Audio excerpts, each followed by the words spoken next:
Hi, welcome to Living and Learning. I'm Karen Kugel, your host, and we're here today for a little bit of a civics lesson, actually. We're going to start right at the top. We're going to start with the First Amendment and talk about what it is, why it's important to you, and perhaps more important than ever before, and a little bit of a case study of how that can actually work in a real-life situation involving our town of Concord and CCTV, this very TV station. So I am pleased to bring you our expert guest on this topic. Cory Atkins is the representative of the 14th District for the state of Massachusetts, represents a number of the towns, and is probably best known for a number of legislations that she has worked on having to do with social justice, cultural issues, gender issues, compensation, a very distinguished career. So we're happy to have her. She's actually even taught at Middlesex Community College in politics. And so we're really privileged, actually, to have her take part in our discussion today. So let's get started. Cory, thank you so much for being here today. It's always my pleasure. Oh, great. Always. So tell me, what is our First Amendment? Well, I brought it. Oh, good. Because it's short. Oh, yeah. And whenever something's short, it's better to read the exact statement. There you go. Because they wanted every word to count, okay? And ironically, the book opens up.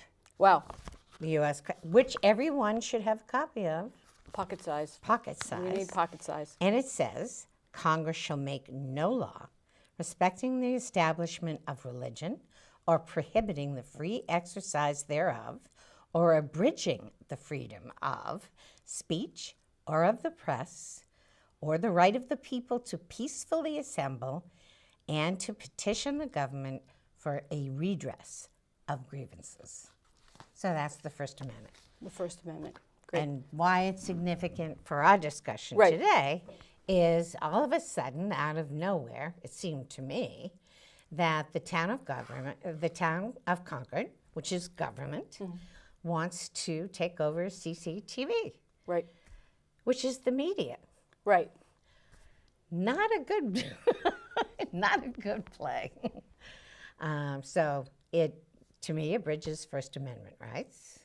I understand that in other communities, the towns run the TV stations.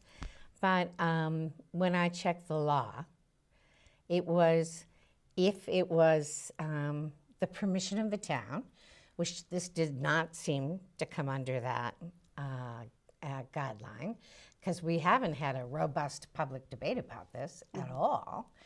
And also, if it were in the character of the town. And when I think of this community that I've lived in since 1976, 77, and represented for almost 20 years, government control of the media is not representative of this town. We care very much about process, about transparency, about accountability, and this just seemed to come out of nowhere with no really compelling reason to do this. Right. So to give you a little background on this, to fill in some of the little pieces that perhaps Cory wasn't aware of because we're here at CCTV. First off, CCTV doesn't stand for closed circuit television. In this case, it actually stands for Concord Carlisle Television and Incorporated. We are a non-profit public entity, and our purpose is to really serve the community access and television needs for the community of Concord and Carlisle. How do we get funded? We get funded through Comcast. Contrary to what many people think, it is not funded through tax dollars. It is funded through Comcast and through subscriber fees that subscribers to Comcast cable pay for their subscriptions. So that's an important point because it also has to do with this supposed or potential takeover of the town of this nonprofit organization, because the funding of this is something too, as Cory is mentioning, should also be part of this robust discussion, which hasn't really happened. And so that's one of the issues that I have a real issue with, that CCTV is a nonprofit.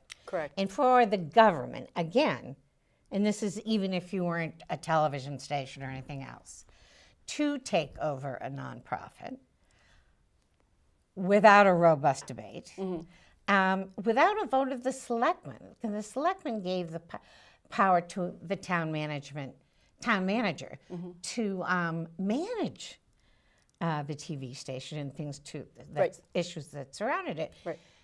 But I don't think the intent was, I'm not sure, I'm not a selectman, was to give them unlimited power to take it over, or, you know, I'm a ratepayer. I'm a Comcast ratepayer. Nobody asked me how I felt about this. And I didn't even know about it till I read about it in the Journal and made an immediate appointment with the town manager to express my displeasure. And we're very glad that you did, actually. So again, the point about this is that there wasn't enough robust discussion of this. What actually happened is Comcast actually does have a contract with the select board of the town of Concord. So they have that contract going so that they can come in, lay their cables, and provide service. They provide service in what's called a PEG access. The PEG, P-E-G, stands for Public, Educational, and Government. And the purpose, we'll start with the government side. On the government side, it is to allow for transparency in what the government is doing. So in other words, part of the CCTV commitment in this PEG access agreement is to provide the town with gavel-to-gavel coverage. There's nothing edited when they cover a town meeting. It starts at the very beginning. There might be some, you know, lower thirds about what segment they're talking about in the select board meeting, for example. But in any case, it does all get covered so that it could be watched by a subscriber of CCTV, and if they have cable and they want to watch it live on any one of the 3 channels, they can do that. However, there is also a benefit to the rest of the population, for anybody for that matter, that once it is available on demand, anyone can watch it from their phone or from their computer. So it provides a really great service in a sense, whether or not you are paying for that subscription or not. There is also the E, the education portion, and there again, superintendent meetings, school council meetings get covered gavel to gavel in the same way as the government is. And there also may be some other kinds of educational programs that, say for example, in the town of Concord, they have an amazing weather channels show that gets put on, or the graduation, or anything like that. Could be. In fact, this show, Living and Learning, is actually on the education channel. And then there is the P part. That's a little bit more complicated. The P part is for public, and that means that people who either live, work, or are students in the town of Concord, and we also serve the town of Carlisle as well, can produce a television show of their own, of their choosing, and if you go, and I completely— In the studio. Right, in the studio. You can use the studio, use our really expert staff to help you produce it. It is a membership-oriented organization for a very, very modest fee. You can become a member, learn how to use the equipment, produce your show, have the assistance that you might need in getting it up and on the air and cable casted. We have a staff that puts it on a program schedule. So some things are shown on a regular and a rotating basis. In other cases, there are documentaries that are done, and then there are public service announcements. And there's actually a really amazing and robust range of programs. So I invite you to go to concordtv.org, go to the website, check out the 3 channels and see what's there. There are topics anything from politics. Yeah, I used to have. That's right. Yeah, you used to have. Here. What was the name of your show? Do you remember? What it was called? About I don't politics? know, Conversation with Cory, or Conversation with Cory. and on different. If we have a heated debate on an issue, I like to write about it in the Journal, do it on TV, so that constituents can feel free to call. Right. And there was a time when I used to be able to, when I had the resources, that I would invite people over to dinner who had written in about the issue. Oh, wow. And I'd have a state expert, a local expert, and we'd all talk about it. And I got some good ideas that way. Interesting. But Did you have the camera at your house when you were filming the No, dinner? we did the show. Yeah. And and then we had dinner at my house, and then and it was always people I'd never met before, you know, because they called about a specific issue, and one of them was smoking and the bad effects of tobacco. So I had the fire chief, and we just had a really good discussion, and we got some good legislative ideas. I wish I could still do that, but it's not in the cards right now. But it was fun. Maybe soon. Maybe. Well, you're always a welcome guest on our show. And there are other shows, by the way, at CCTV that cover issues of politics. As I was saying, cooking shows, yoga shows, religious programs, artistic poetry readings, and things that just on the incredible history of Concord and Carlisle. So I just want to give you that background, that there is a very robust public part to all of this PEG station. And we also offer courses. There are at least 14 courses offered to people in the town, again, for a very modest cost in order to do this. So to produce it. Yes, to Not to produce watch the it. shows. Yeah, right, exactly. Probably don't need instruction on that. You're right. Thank you. So anyway, so my point is simply that we have these 3 channels. We offer a wide range of services. Yeah, sure, we could always offer more and improve services, and we will. But what has happened in this case in the town of Concord is that as the select board has, let's say, delegated or designated the town manager to actually manage this contract, it seems as though the town manager's position has been to not continue, not renew the contract, which is ending in September of this year, at the end of September, and instead wants to take CCTV's operation and bring it under the town as a type of media hub that would be managed by the town. And yes, there would be some sort of an advisory board, but the thought is that why can't things be changed and improved? Maybe this is just really a management issue or a request. I think it's a management issue. Yeah. Because, Go ahead. And you can elaborate more on this, but the cost to break down a nonprofit and then have it absorbed by the town is enormous. You know, I mean, it's in the double digits in terms of thousands. And so we should have a more compelling reason for doing this. Also, I have issue with this on both ends.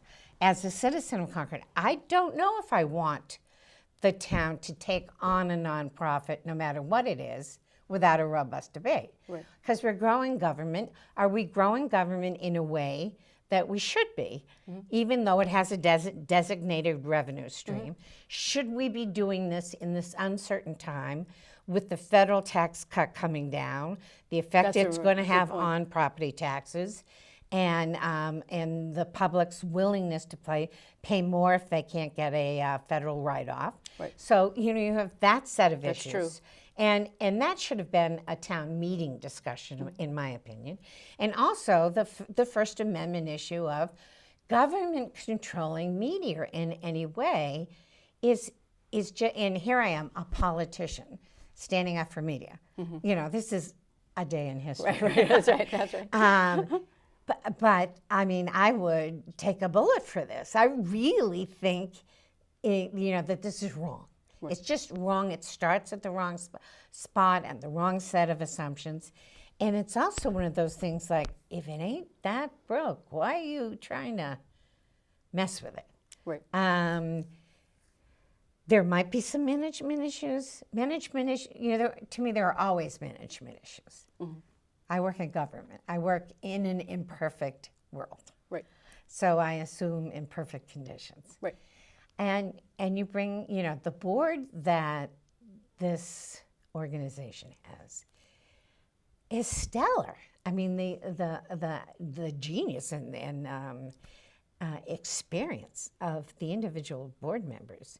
I was just really impressed. But to change that to an advisory committee appointed by the government, only answerable to the government, is not an advisory committee. You know, they don't run for it, they don't volunteer for it, they're appointed by, you know, so to me that's a phantom advisory committee. unless they get somebody like me on it by mistake who can't show. There you go. You know, but you take your chances. And so why would you do this? Why wouldn't you take the resources? Because this is the one place in government that has, for the moment, it could go down, as people have noted, as if Comcast subscriptions go down, but that has a steady revenue stream, and expand it, because you've got the budget, and do some really great things with civics that kids aren't getting now in the classroom, when we're in a time in government where I can't think of a class that is needed more, both for grown-ups as a refresher of the balance of power, and for kids who this is really probably, you know, other than the financial crisis, the first real governmental crisis they've gone through. Yeah, I totally agree with that. And in preparation for this show, because we were talking about it offline, about how civics is not a designated course any longer in a lot of high school settings. And I found out none throughout Massachusetts. None throughout Massachusetts. In the country, I think I saw something like 8 states make it mandatory. Wow. However, let me just put in a caveat there. The idea, even in the state of Massachusetts, is to incorporate the idea of learning about your government and what is good citizenship and what the duties and responsibilities and rights are into part of the social studies program in the schools. Right. So we can hope that students might get this, but as you say, oftentimes people who immigrate to this country and have to take a citizenship test end up passing with far higher grades than anybody who's a native of this country, right? That's true. So anyway, I think that it is really important that we do that, not only, you know, in the current days, because it seems like a lot of what's happening in our public politics is that people don't know about, you know, the 3 houses and what the limitations and the checks and balances are. Okay, so that's one thing. But the other part is that there's been a lot of a loss of faith in government. Right. So when people lose faith, particularly if we're looking at the new generation, you know, our millennials and younger, as they move on in the years, and the older people who have, you know, maybe staunchly held to certain principles or not here any longer, it represents an enormous opportunity for change, just looking at the diversity of our population. So we don't want to have a population that's going to write it off and say, oh, it doesn't really matter. No. It does matter. It matters hugely. But how do you know how to make it matter if you don't understand how your government works, right? So, you know, I think that's what Cory's saying. And who has authority to do what? That's correct, yeah. And that's like the police can't just decide what they want to do. They are hired by the town, and the town. I mean, there's obviously a body of law that they follow, and there's regulations guiding what police behavior is, but the town has a lot of input into that also, and so you don't get people just being stopped and searched, you know, for no reason. When we have law on that, constitutional law, but it sets up the tone. And one of the things that Concord is famous, I would even say infamous in some corners of the world for, is process. You know, we love to talk things out, get together, have forums like the forum we had last Friday, talk about it at town meeting, because people can get a sense of what are the 2 sides to this story, or are there 3 or 4 sides? Should we sit down? Should this be tabled for later? Should be, you know, what should we be looking at? Why am I feeling uncomfortable? What's going on here? And we haven't done that here. The forum that Cory's referring to is the League of Women Voters, actually, on their Friday forum, did a panel discussion with people from CCTV, from the select board, from the town manager's office, and questions of their own. It was a very, actually, great and very interesting discussion that the town people participated in, and all the people on the board too, to really raise a lot of the issues that, in a way, maybe this should have happened a few years ago, when they were first introducing or thinking about the idea of the town taking over these media services. And I think that there's going to be, based on the results of that meeting, also things that you can see in the press, in the Concord Journal, in Carlisle's The Mosquito publication, the results. In fact, if you go to the Concord TV channel, to the website, you can actually see the League of Women Voters meeting. So it would go to the date, actually, February 2nd, and you'll see that panel discussion. And that'll kind of get your feet wet with the issue. But there are articles that the Concord Journal and Concord Wicked Local has been covering over the last year or so. So you can get a kind of a historical perspective on that, certainly on some of the select board meetings as well. So anyway, so my point is there is information out there, and I will also tell you that I plan on listing some of the references that you might go to in the credits portion of this show. So don't worry, we won't get too far into the forest on these issues and the details, but you can go to that. And so so I guess what I want to ask you now, Cory, is, based on your experience and the work that you've done in being a change agent, essentially, for the government, what would you recommend? What should be done at this point? Well, first of all, I think at this point, the most imperative thing for everybody who's watching to do is to look at this more closely. First of all, this organization has a contract until the end of September, and yet you are asked to close this contract down when? In the spring, in April or something? At one point, yes, it was. It's been delayed a little bit. Again, it is bizarre. We always look for flags, either in bills or, whatever we're working on, that stick out, and you just say, what's going on there? Why? And go from there. I think what people ought to be doing is reflecting on, do they ever want government to control media in any way, no matter what that media is? And second of all, I think, if you walk down the street in any urban area or even Concord Center on a Saturday morning, and you ask people what part of the Constitution is their favorite, I bet you get the First Amendment more often than any other answer. Right. So that should be a good guide for people who are serving in government, and how they make their decisions. When in doubt, don't. When in doubt, don't. I'm going to remember that. I have my list of... Is that your mantra? When in doubt, do's, and when in doubt, don'ts. Okay. When in doubt, do include people at anything. When in doubt, don't touch this Bill of Rights. Right. That's sacred. And so, that's a good thing. But I want for people to pay attention, think of the possibilities we have here to help train the next generation of leadership. That I think is going to be critical. Young people aren't getting involved as they once did in campaigns. True. And I know this because young people have run my campaigns since I started to run. My son took a semester off from Georgetown, and Doris Kearns Goodwin's son took a semester off from Harvard. Interesting. And so that, it was. I've had young people around me, and I've been around them, and we've been trading our wisdom and insights for a long time. This is the perfect place. This is a wonderful incubator to do that.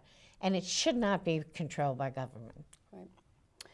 So getting back to some of the points you made earlier, if this is, quote, a management issue, as you were identifying it, so what are the ways that we can get around management issues? I think the whole thing comes down to communications.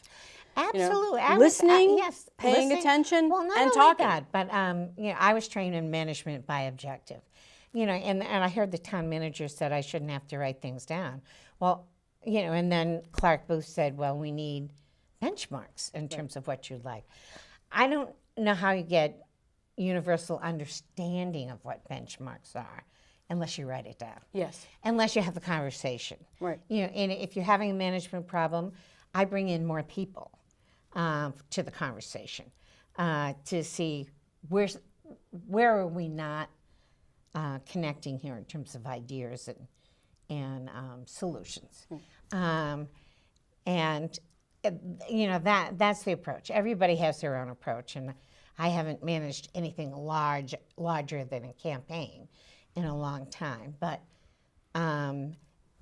usually it involves more, not less. So we have our town meeting coming up in April.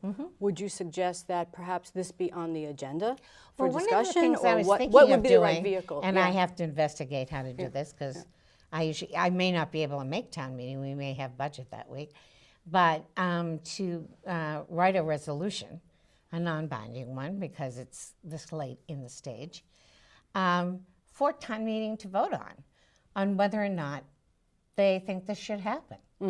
And that, you know, that gives the selectmen a moment to pause and reflect, to reconsider the voters' will.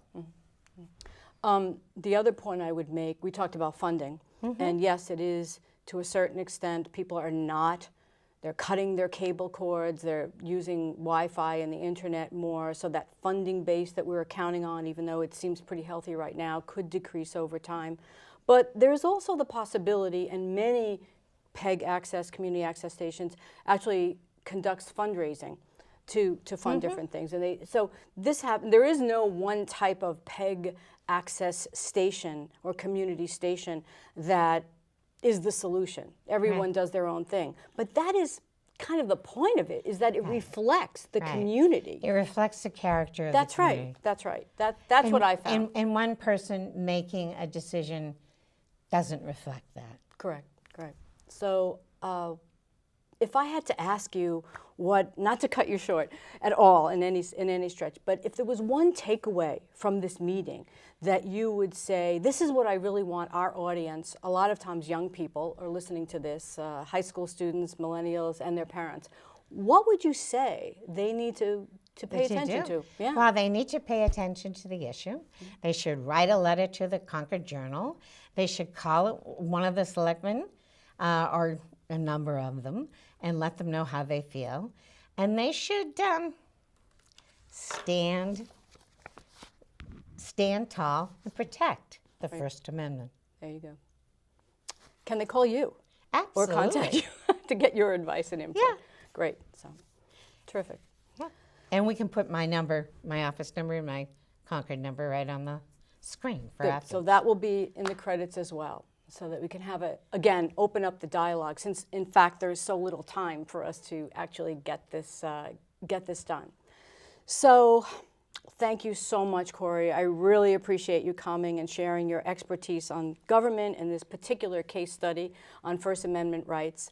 And we look forward to having you come back again if you have the time. Talk about other. Let's see how many there are. 27 amendments? We could have that many sequels. And there's one that hasn't been passed yet. Yeah, the Equal Rights That's right. Absolutely. This is critical. Absolutely. Yes. So we have to have an encore engagement, that means, anyway. Okay. So, well, thank you again so much for being part of this show. And remember to check the credits and be involved, be engaged. This is all about, not just in this issue, but this is about your future. So this is like a little case study where you can get your feet wet on it. So thank you again for listening. We hope you enjoyed the show. Take care and thanks. See you next time.